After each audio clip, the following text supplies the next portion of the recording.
Yo, 10-minute daily reality check here. John Keegan Yo. in Los Angeles. Today, we're going to talk about a fucking plague, John. Oops, I cursed. Oh, man. You know, we've had one complaint. Yeah. Really? Oh, I saw that. Yeah, did you see the complaint? Yeah, about cursing? About cursing. Oh, so, man. let's see today if we can make it through our 10 or 11 minutes without a single curse word, talking about something that's highly passionate. Now, as you know, there's a disease that's being spread around this world. It's being spread on Instagram, spread on Facebook, spread on Twitter, spread on social media. There seems to be this incredible narcissistic desire for everybody to be a guru. Well, that's interesting. Now, I don't want to get into this too fucking much, but... No cursing. Oh, wait. I thought... oh, man. John We ruined it already. All right. But other than that, I will not do it. You almost did it just now. now. Yeah, It's like, all right. okay. So listen, no, but seriously. It's just from living in New York. I had to curse a lot of people out just across the street. I know. I always make a joke all the time when I was a kid. You know, when I got out, you know, when I literally slid through the womb and I looked at the nurse and she looked at me and she says, "Welcome to this world." I said, "Fuck, that was tight." Oh, that's good. Did you say that? You could talk. You could talk anyone. Right. Yeah. Okay. I mean, that's such a Anywhere bad joke, right? Sexual innuendo. Yeah, exactly. Sexual innuendos at at a minute old. With your own mother. Anyway, there's a plague that's going on called the Guru-ism plague. Yeah. And everywhere we go, there is a damn guru. Everybody now feels that because they have an opinion, and I wrote a blog about this the other day about the mommy blogs. There's all these mommies that think they're the best mommies in the entire world, and their style of parenting is absolutely perfect, so they put up the mommy blogs, right?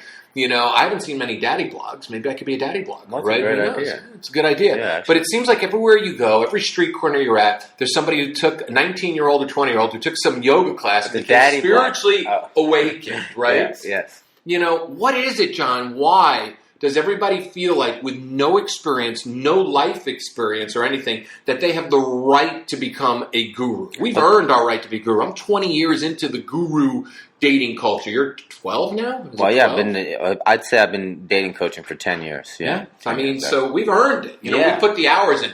Malcolm Gladwell, in the book, right? The Tipping Point. The Tipping Point says that in order to be good at something, you've got to put 10,000 hours in.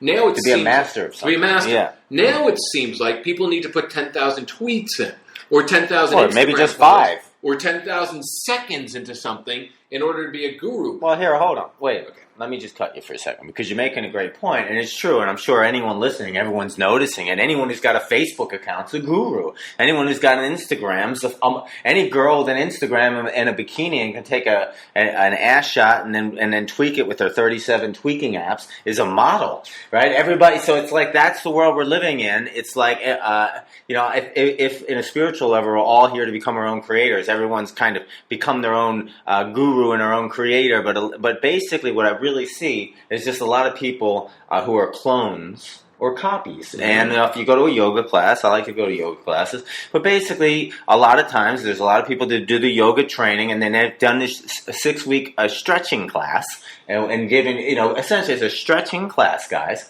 where they do where they talk about spiritual things. It's the same spiritual stuff they talk about over and over, and it's great, it's true stuff, and it can totally chill your mind. Absolutely, good stuff. And center yourself and all that. But then they've taken a 6-week stretching class, and and they got the ohms and the ahs in it, and now all of a sudden a 20-year-old or a 23-year-old girl is a enlightened 6,000-year-old Buddha spreading the light with us all. And I'm not saying that there's not something beautiful that any one of us can share, but a lot of it's just total BS. And it's like every single person, they're all spewing the same thing over and over, and it's not really original thoughts or original forms. Now, the good news about it is it's an entrepreneurial spirit, right? Everyone's figuring out their own way, which I prefer everyone find their own way in the world than work for some giant corporation or something like that. So everyone's finding their own way with Instagram and Facebook and Twitter and blah, blah, blah, and Snapchat. There's a lot of ways people can make money, or so it seems. But I don't think most people that are doing all those things are making very much money. But what they often are doing is just taking, like, for example, if you put an original thought out, and you have, and he's put a lot of original thoughts into the world. And then there's a bunch of several thousand people on your Facebook feed or wherever, and then they just take your thoughts, and then they write their own ebook and just put their name in. or make their own tweets with their name on it. It's the same with me. I've seen it over and over. And then you get some really good guys who are the actual marketers, and then they just take it and they really run with it. And all of a sudden, there's no the guy with the original thoughts just diluted, and then there's 20,000, 100,000 people saying his thoughts, and it just becomes everybody's the guru. Well, do you know that I've met, and this is a true story. I'm not going to tell the name of the person because I just don't do that. I'm not going to call somebody out unless I really the first name. No, unless I thoroughly despise the person and I actually like the person. Yeah. And when I met the person, I actually called them out. No last name, no first name. Okay. A well-known dating expert who was a virgin when he started becoming a dating expert. Wow. Okay, a virgin. He was in his 20s. He was a virgin. Never had sex with a woman ever in his entire life. Wow. At all. Basically just made out with girls and then started reading other people's stuff, mine included, and started basically regurgitating it. Right. And learning and convincing himself that he was that person. Right. Then he started doing coaching and boot camps and taking guys out. And the funny thing about it was he was taking guys out for the first bless you. Thank you. The first 2 years of his coaching practice. Yeah. And he was still a virgin himself taking people out. Wow. I didn't know spewing the wisdom of the world. Right? Here's all the wisdom of the world, right? Spewing the wisdom of the world. And what the sad thing is that you have these so-called experts that have not lived, and that's the big thing, okay? Yeah. You can't become an expert by reading somebody else's stuff. All you are is a parrot, okay? Yeah. And that's it. You're just parroting somebody. Parroting somebody is great in order to learn something, because you must convince yourself, and you must fake it before you make it, and you must convince your own bullshit and really accept your own bullshit and really learn how to be that person first. But don't do it at the expense of people, because you have people out there that are going and paying and buying something of you, and they're being coached by you, and you haven't lived that yet, and you don't have the right to coach somebody unless you've walked the walk and talked the talk and actually lived it. I know one guy that came to me one time, 43-year-old man, says, yeah, I met this dating guy and approach and everything else, and he just told me to go to a club. And I said, how old is he? He was 23. And I looked at the man and I said, first off, what the fuck was wrong with you going to a 23-year-old dating expert? It's that. Well, that's the thing. A lot of people are so lost that they especially in that area, and I'll let you finish your story, but there's a lot of people are so lost, and men in this area of meeting and connecting with women, that then some guy with a top hat and a gold chain and he's super cheesy and all this tells them this is the way, and his morals don't match their morals. They seem a little bit seedy and creepy and cheesy and low level. But even though this guy might be successful in all the other areas of his life, he's so lost, he starts to listen to this guy. And that's a big thing that happens. Yeah, so what were you saying about this guy? No, I mean, and he looked at me, he says, yeah, he goes, I know I made the mistake. He said, but he was good at approaching. I said, you're a 43-year-old guy in a nightclub. Yeah. I said, that's the most ridiculous thing in the entire world. You're also going to be coached by somebody who doesn't have the qualifications that you have. Well, you're saying a 43-year-old guy can't go to a nightclub? No, 43-year-old guy looks like a fucking moron. I'll go in there right now. Okay? I'll go in there right now. You, Mr. Nightclub. Oh, yeah, you, Mr. Nightclub. I don't know. I'll go in there right now, and I'll take it. I'll meet the hottest woman world. You got to in the world. videotape this one. John hates nightclubs, okay? I'll do it. Yeah, of course you will, just for the fucking challenge. Yeah. But the thing is, this guy was a suburban dad. He didn't belong in the nightclub. You know where he belonged? So he was dad jeans. And everything else. Droopy draws.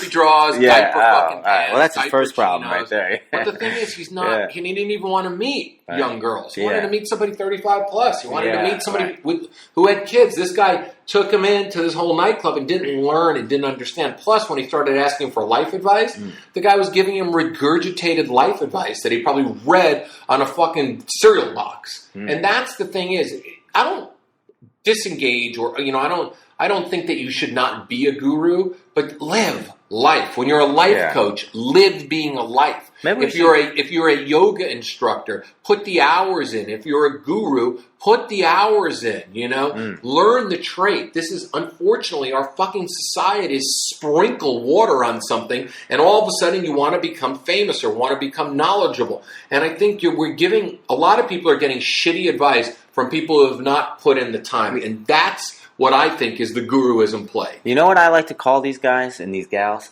I like to call them spooroos, right? Because they're spewing out shit. They're just spewing out things that original thinkers, original doers, original creators have created. Now, my programs, it took me years and years to come up with that. I'm day in and day out, almost 7 days a week, 6 hours, sometimes 8 hours a day I used to coach, right? It's insane. For years, I would coach that many, because I was charging way undercharging, but couldn't believe I had a business, and I kept coming up with the perfect way to help someone change their life in this area of meeting, connecting with women. I came up with it. Now you can just go on my website, read my stuff, and then you can just regurgitate it yourself, right? But I think what we can all do to avoid the spurus or the Guru-ism plague, and because obviously reaching out to people who know things and know things that you know better is one of the best ways to learn something fast and become incredible at it.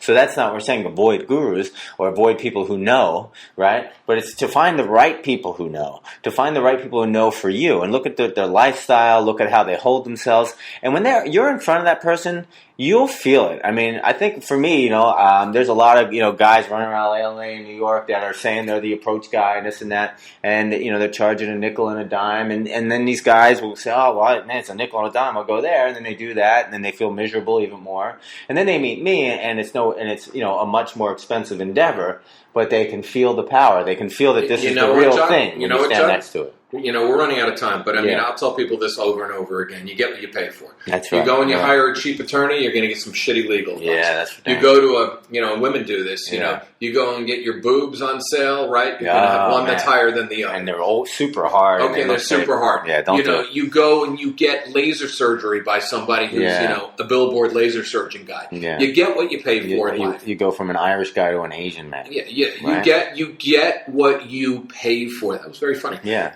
I can visualize that. You get what you pay for in life. So if you're going to go and you're going to go guru shop, there's a reason why the good ones are expensive and the cheap ones aren't. The cheap ones don't know what they're doing.